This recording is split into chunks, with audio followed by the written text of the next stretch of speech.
It all started on a Tuesday evening. I had just arrived home from a trip and I walked into groceries on the kitchen counter. I was thankful that my husband David found the time to go grocery shopping before going on his trip. I thought about going to take a shower first and giving him a call afterwards, but my phone suddenly started ringing. It was my mother-in-law, Susan. Jasmine, it's been almost 4 hours, and you haven't called to say thank you for the groceries. I was a bit confused. Why would she want me to thank her for the groceries my husband bought? What do you mean, Mama? I asked her. I bought the groceries, and I've been expecting you to call and say thank you. I quickly apologized to her, but then I started to think of how she was able to bring the groceries into our home because David traveled on Monday and she said she brought them on Tuesday and my husband would usually put the groceries away. But this was just left on the counter. How did you get in? I asked her. Through the chimney. Don't be silly, Jasmine. I used my own key. Apparently, some weeks ago, my husband left his key at her place, and she made herself a copy.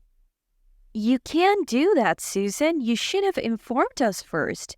She began to cry and accused me of trying to isolate her from her son. It's my son's house, and I lived there before he got married to you, so it's also my house. The first time David introduced me to his mom, I could tell she was quite upset. Some weeks later, David told me that she would be moving in with him for a while because her local hospital wasn't giving her the best treatment. Whenever I came to visit him, she always tried to make me uncomfortable, but it didn't matter so much to me because I knew she lived far away and I would rarely see her after she completed her treatment. But I was wrong. I guess she knew David was serious about marrying me because she convinced him to get herself and her husband Patrick a house in the city for better access to good health care. After we got married, Susan always found an opportunity to be over at our house. I realized she was never going to stop fighting me, so I always let her have her way. So, as usual, I refused to fight her over the key, but I politely asked that she inform me before coming into the house next time. When David and I finally spoke, I informed him of his mother's behavior. Huh? She has no right. I'll call her and ask her to return the key.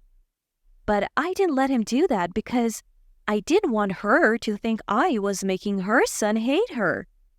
Don't worry about it, love. She's your mother, so it's fine. 2 days later, I came back home to see that my furniture had been rearranged. I knew it was my mother-in-law, so I called to ask why. Did you rearrange my furniture? Oh, yes, I didn't like the former position. I rearranged the furniture to its original position, but she changed it again the following day. So again, I let her have her way. However, she didn't stop there. Sometimes I would make a meal, and she would come in and add more seasoning or add some water to reduce the spice. Other times, she would leave a mess after eating or host one of her little friendship meetings in my living room. Soon, David came back, and I was glad because I was slowly losing my mind. But I realized Susan stopped coming unannounced when he was around. But one evening, she came over with Patrick for dinner. Then my husband announced that he would like to celebrate his 30th birthday. We were all shocked because David never cared for birthdays. I guess I just want to celebrate because God has been so good to me lately. But soon chaos started because my husband asked me to plan the party.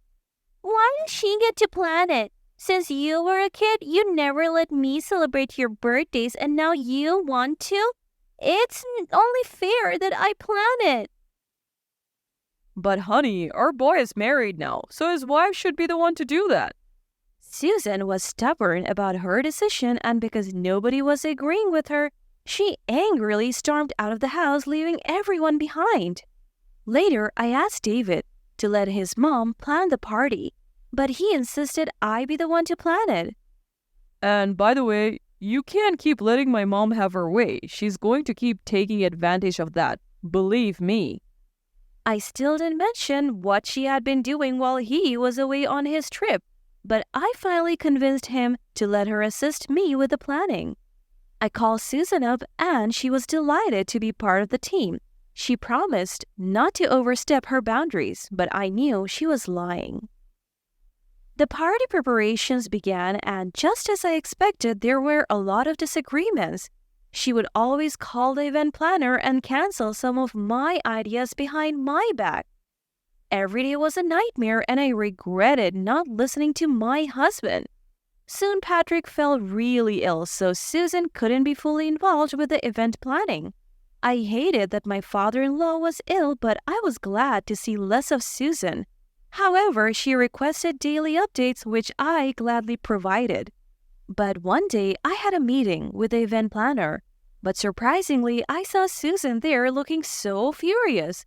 Apparently, she found out I had changed the venue. I was busy yesterday. I forgot to update you. She began yelling, calling me an intruder. I got really embarrassed and decided to head back home. There was no point staying for the meeting. I was sick of her behavior. In the evening, my husband came home very sad. My dad passed away, He said, shedding uncontrollable tears. He eventually told me that he had a heart attack and no one was home to call the ambulance. I didn't need a genius to tell me that Susan's little surprise visit to the meeting today was the cause of her absence at home. My mother-in-law was inconsolable. She became a shadow of herself. I know she really loved Patrick, and it was heartbreaking to see her sad. She decided to move back to the countryside to stay with her twin sister, but before that, we had a chat. I'm sorry I made you uncomfortable, Jasmine. I just couldn't accept that my little boy was moving on. She hated herself for losing her husband over something so petty, and I forgave her from my heart. I really wanted to make her feel better. The following year, David and I had a baby boy. We named him Patrick, and he brought a lot of joy to our home. Occasionally, I travel to spend the weekend with Susan, so she can spend time with her grandson, and I always see how much joy that brings her. I am glad she's happy, and most importantly, we are all a happy family now.